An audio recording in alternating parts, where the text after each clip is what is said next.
Prashant is an unmarried guy working in a corporate enterprise. He works hard to satisfy his needs and support his parents. He has worked in the industry for 5 years just after graduation from college.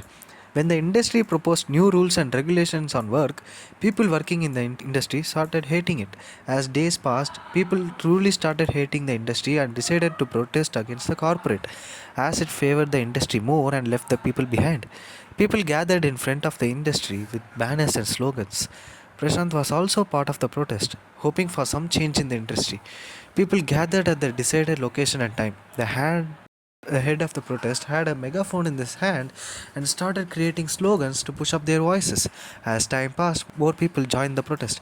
As the industry was in the middle of the city, it quickly gained the attention of tons of people in the locality. Soon the news was widespread in local and state media. It caught the attention of law enforcement of the city. They quickly gathered around the industry to prevent people from further joining and creating havoc in the middle of the city. The law enforcement people tried their best to control the crowd but failed. The higher officials of law enforcement were given orders to use non lethal weapons to control the growing crowd. Batons and whips are the basic non lethal weapons used to detain protesters. Since 1980, law enforcement officials have also used pepper spray, stun grenades, tear gas, rubber bullets, and electric traces. In some large protest and riots, armored fighting vehicles and water cannons are used.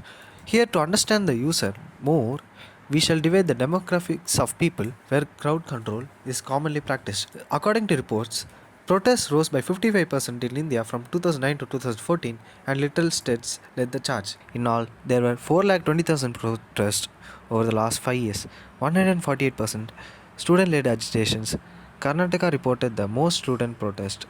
Tamil Nadu, Punjab, Madhya Pradesh, and Maharashtra together account for 50% plus of all protests except for Madhya Pradesh. All other states have literacy rates higher than the national average. The increase was mainly driven by Tamil Nadu and Punjab, which between them registered nearly half the increase in protests nationwide. Unrest grew around the nation for varied reasons: communal, government employee grievances, political, and labor. The less empowered are less likely to agitate. Underdeveloped states such as Uttar Pradesh and Bihar, with 25% of India's population, collectively accounted for less than 1% of agitations during 2009 to 2014. These states have literacy rates much below the national average. The outliners and why they seem quiet. Kerala, Goa, Himachal Pradesh, and the northeastern states defy the link between protest and literacy. In Kerala, the High Court imposed a ban on buns, as protests are called colloquially, in 1997, which could also be one reason why protest numbers remain relatively low. Madhya Pradesh, Gujarat, Maharashtra, and Tamil Nadu together accounted for more than 60% of the political agitations held across India in 6 years. Crowd control across states. While 48% of 3,929 protests in Jammu and Kashmir were quelled by forces, less than 0.1% of 1,09,548 demonstrations in Tamil Nadu. Up to 45% of protests attracted police in Jammu. According to reports of the Bureau of Police Research and Development, from the stats, we can understand that the crowd control devices are law enforcement officials. They have direct contact with the public and have the authority to control and manage the outbreak of crowd crushes or riots. From the reports, we can infer that police casualties due to the riotous mob are higher than civilian casualties due to police action. 1,756 policemen were injured, while 529 civilians were injured during the year 2008. Thus, the product that we develop should also reduce the casualty of law enforcement officials as well as the casualties of civilians. Next, we will look at the perspective of rights of civilians and the law enforcement officials. Article 19 grants citizens the freedom to assemble peacefully without arms. The right is subjected to condition of life, sovereignty, and integrity is not compromised. The state relation with neighboring countries is not at stake. The state security is not affected, and public order is not disturbed. Before organizing a public assembly, prior information related to the time, location, and nature of the assembly must be given to the police. How are the police supposed to control crowd and deal with violent protest? The Bureau of Police Research and Development published a handbook on crowd control, which talks in detail about dealing with violence in public protest and unlawful assembly. First, psychological methods include persuasive appeals, humorous remarks, confident police attitude, making the crowd wait for unexpected distractions. However, the usage of such methods should be such that it doesn't induce panic in the crowd. Second, the handbook further suggests that if psychological methods of persuasion, warning, and advice does not work and the use of force is unavoidable, the police should use the minimum possible force so the damage to life and property is least. No force should be used more than necessary. It should not be used as punitive measures. It should be ceased immediately once the objective has been attained. Third, before using force, the police have to give a warning to the assembly that force will be used to disperse them. If the crowd refuses, then the police can resort to force for dispersal.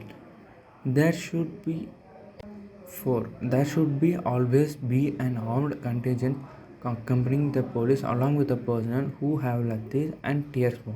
Plastic pellet firings can be also used when lathi charge doesn't suffice.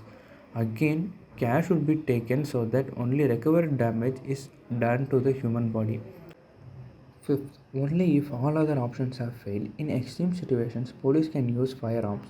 Proper warnings have to be given to the crowd. The most threatening part of the crowd is to be targeted and aim should be kept at the legs to avoid severe injuries. Those injuries should be given first aid and sent to hospital immediately. Under section 131, if the situation goes out of hand, the police can seek the help of armed forces.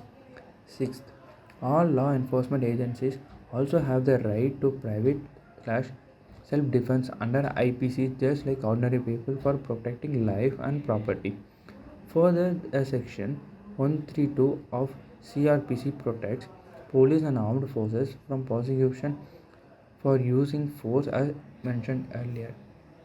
Crowd control management is a part of training syllabus for constables, sub-inspectors and deputy superintendent of police. For IPS officers, crowd management training is imparted during their basic training course. From the handbook of crowd control procedure, we can infer that the law of enforcement officials must take the utmost care to safeguard civilians under any circumstances. Yet, though the death toll continues to increase due to the treatment of law enforcement officials on civilians, this narrow gap of death of police and civilians can be reduced with the usage of non-contact devices like acoustic devices to scatter and disturb the agitators. This would help to bring down the death on both sides. People like Prashant fight for a valid cause, and the government should never fail to satisfy the needs of the individual and respect the grievances of the people at any cost. Let 100 guilty be acquitted, but one innocent should not be convicted, said by Benjamin Franklin. Thus, this concludes the understanding of the needs of customer, that is, the law enforcement officials, and the receiver, the agitators.